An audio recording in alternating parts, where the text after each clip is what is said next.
apa? Karena masa-masa dulu itu filsafat itu tidak sanggup memecahkan masalah-masalah ekonomi yang berkembang, karena masalah ekonomi kan kompleks ya, tiap hari itu berubah. Kalau teman-teman baca lihat-lihat websitenya Bloomberg, bagaimana perekonomian kita berubah, bagaimana setiap hari itu kita selalu berubah perekonomian kita. Hari ini misalnya rupiah 12.000, itu besok bisa jadi 13.000, besoknya lagi bisa jadi 14.000. Jadi perekonomian itu berubah. Nah, filsafat zaman-zaman dulu itu nggak bisa memecahkan masalah tersebut. Maka pentingnya kita mempelajari namanya ilmu ekonomi. Tujuannya apa? Tujuannya untuk memenuhi kehidupan hidup kita ya. Jadi masalah kompleks yang ada di Indonesia, yang ada di keseharian kita, itu tidak bisa diselesaikan dengan ilmu filsafat semata. Jadi harus ada bantuan ilmu ekonomi seperti itu ya. Nah, sekarang kita masuk ke yang kedua, yaitu ilmu ekonomi teori.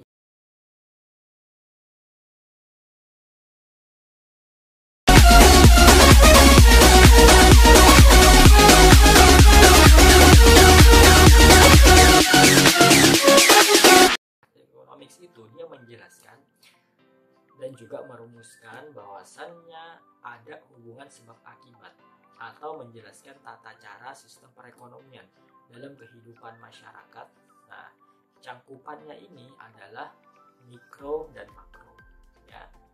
Jadi dia menjelaskan hubungan sebab akibat dan menjelaskan tata cara kerja sistem perekonomian dalam kehidupan masyarakat. Jadi hanya dijelaskan seperti itu ya, tidak masuk ke ekonomi keterapan, tidak masuk ke lapangan gitu, hanya sebagai textbook saja. Jadi hanya hubungan sebab akibat seperti itu, jadi tahu. Nah, cakupan daripada ilmu ekonomi teori ini itu dibagi dua, ada makro dan juga ada mikro. Nah, mikro itu apa? Ilmu ekonomi mikro itu biasanya manusia itu melakukan kegiatan ekonomi kan, itu untuk memenuhi kebutuhan hidup itu saja kan.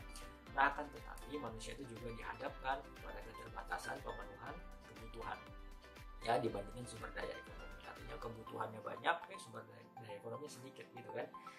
Nah, kegiatan ekonomi ini manusia dalam rangka memenuhi kebutuhan hidup dikaji dalam ruang lingkup ekonomi ya. Jadi kegiatan ekonomi manusia dalam rangka memenuhi kebutuhan hidupnya itu dikaji dalam ruang lingkup ekonomi mikro seperti itu. Jadi ekonomi secara individu, secara satu orang saja seperti itu dikaji dalam ruang. Misalnya si Udin itu dia bagaimana produksi barang, bagaimana dia mengkonsumsi barang.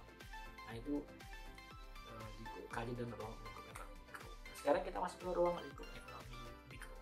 Apa saja ruang lingkupnya?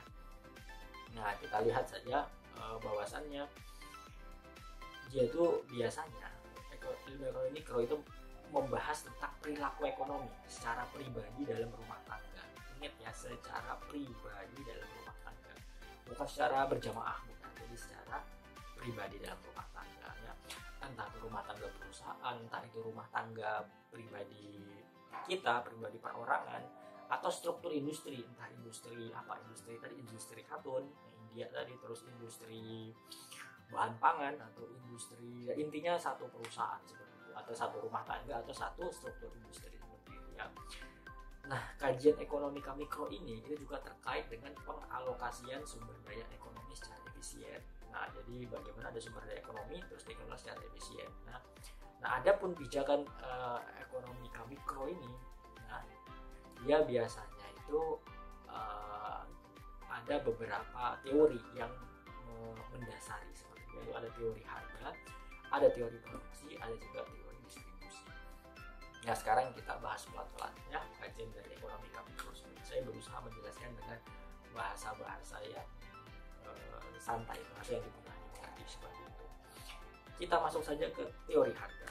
Oke. Nah, teori harga itu biasanya mengkaji tentang pembentukan harga akibat adanya interaksi ya antara permintaan dan juga penawaran di pasar barang atau jasa. Nah, ntar saya berikan contoh ya. Nah, biasanya faktor yang mempengaruhi permintaan dan penawaran ya, keterkaitan antara harga, permintaan dan penawaran, serta bentuk-bentuk pasar seperti itu ya. Jadi kalau kita lihat bahwasannya apa yang dimaksud dengan teori harga itu terkait dengan permintaan dan penawaran di pasar barang itu apa saja? Pasar-pasar seperti kita beli apa? Ntar saya jelaskan ya. Intinya dia contohnya seperti pasar-pasar yang ada di kita beli sayur, mayur, ini di pasar Senen, di pasar apalah, di pasar atau di toko-toko. Nah, yang kedua terkait dengan teori produksi, masih dalam ruang lingkup kajian ekonomi mikro ya. Jadi teori produksi itu mengkaji masalah-masalah yang berkaitan dengan produksi. Apa itu?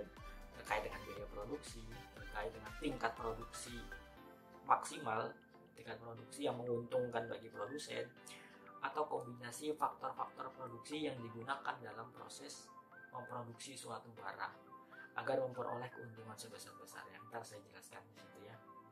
Oke. Nah, terus ada lagi yang misalnya, harus saya kasih contoh, misalnya terkait dengan biaya produksi. Misalnya kita mau produksi apa, petani mau memproduksi hasil jadinya kan misalnya beras gitu ya, atau padi. Nah, kita harus lihat biaya produksinya berapa padi, apa yang harus kita butuhkan. Misalnya kita butuh air, kita butuh beli pupuk, nah itu biaya produksi. Terus kita butuh misalnya beli apa, apalagi misalnya untuk buat padi seperti itu ya. Jadi macam-macam terkait dengan biaya produksi seperti itu. Nah, terus tingkat produksi yang paling menguntungkan bagi produsen. Nah, terus juga misalnya si petani tadi itu mau memproduksi apa, memproduksi padi tadi itu kan. Nah, apakah si petani itu kan harus memikirkan ulang berapa misalnya apa yang saya butuhkan, namanya air berapa yang saya butuhkan, terus berapa pupuk yang saya butuhkan gitu. Terus apakah saya harus menyewa orang untuk menggarap lahan saya. Nah, itu berarti harus si petani tadi harus pikir ulang sebelum dianya memproduksi lahan tersebut ya. Jadi intinya bagaimana si petani itu tidak rugi ketika misalnya memproduksi padi seperti itu ya. Kan nggak mungkin misalnya lahannya 20 hektar gitu, terus dia sendirian, si petani itu kan nggak mungkin menggarap sawah sendirian. Pasti dia membutuhkan beberapa orang, meng-hire orang agar keuntungannya maksimum. Jadi ketika produksi padi, ketika padinya diproduksi, maka dia akan menghasilkan keuntungan seperti itu. Nah, terus juga terkait dengan bagaimana kombinasi faktor-faktor yang digunakan dalam proses produksi. Nah, kombinasi faktor-faktor ini maksudnya apa? Misalnya tanah gitu ya, atau misalnya orang, tadi seperti yang saya bilang, mungkinkah sih dalam 20 hektar lahan itu si petani hanya sendirian saja mengelola mengelola lahan, kan nggak mungkin. Pasti dia meng-hire orang, pasti dia menyewa orang seperti itu kan, agar menggarap lahannya. Atau juga dia menggunakan kombinasi faktor yang lain, misalnya inovasi teknologi yang traktor misalnya seperti itu ya. Jadi kan lebih cepat, lebih efisien, lebih efektif juga kan dalam pengolahan lahan seperti itu. Nah, sehingga hasilnya maksimum karena di dalamnya ada inovasi teknologi. Jadi jangan sampai petani kita itu menggunakan barang-barang tradisional seperti itu ya.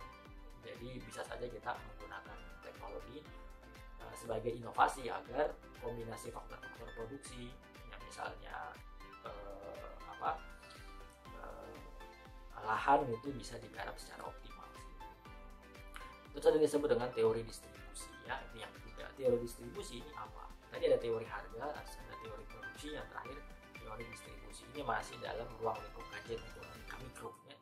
Kajian ekonomi mikro ini kajian ekonomi individu ya.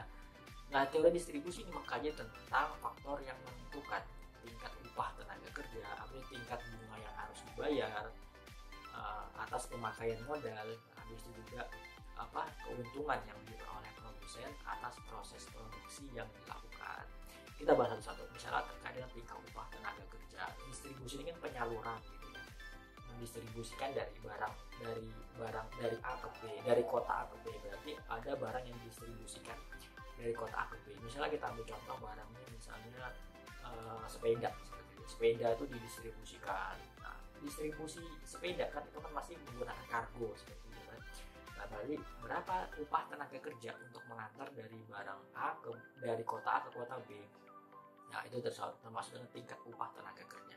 Nah, mungkin kita menyewa orang terus kita nggak dikasih upah, itu kan nggak mungkin. Jadi pasti kita harus membayar tenaga kerja. Nah, terus tingkat bunga yang harus dibayar atas pemakaian modal dalam proses produksi. Misalnya ada orang menyewakan ruko seperti itu, menyewa lahan orang seperti itu. Jadi misalnya Anda mau menjual barang, atau misalnya Anda memproduksi, misalnya teman-teman memproduksi mobil seperti itu ya, merakit mobil, perusahaan rakitan mobil atau perusahaan rakitan sepeda atau semacam lah seperti itu. Nah, tentu saja kan untuk pengusaha pemula itu butuh yang namanya lahan. Nah, kita cari tuan tanahnya di mana. Nah, terus kita sewa itu tanahnya. Nah, itu yang disebut dengan tingkat bunga yang harus dibayar. Tentu saja ada biaya sewa di situ kan. Dalam proses distribusi itu pasti ada yang namanya biaya sewa seperti itu. Jadi misalnya kita juga menyewa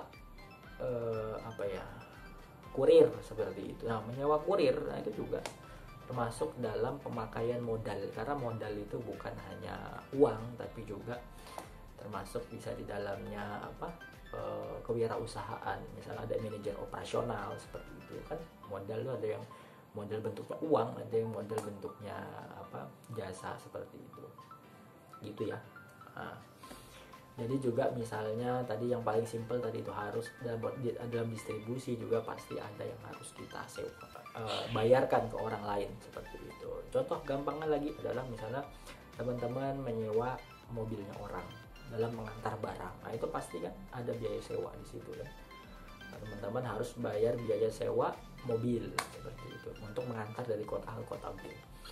Selanjutnya adalah misalnya keuntungan yang diperoleh produsen atas proses produksi yang dilakukan. Tentu saja dalam proses produksi yang dilakukan pasti kita membutuhkan yang namanya keuntungan. Tidak mungkin dalam suatu usaha kan kita rugi terus, nggak mungkin. Pasti kita harus memikirkan yang namanya keuntungan. Gitu juga dalam distribusi gitu ya. Misalnya dari kota A ke kota B itu menghabiskan misalnya seluruhnya biaya yang dikeluarkan 10 juta misalnya. Nah, tentu saja kita harus mematok biayanya 12 juta. Nah, 2 jutanya itu adalah keuntungan kita seperti itu ya. Itulah, jadi ada 3 yang dibagi dalam ekonomi mikro, ada teori harga, ada teori distribusi, ada teori produksi seperti itu.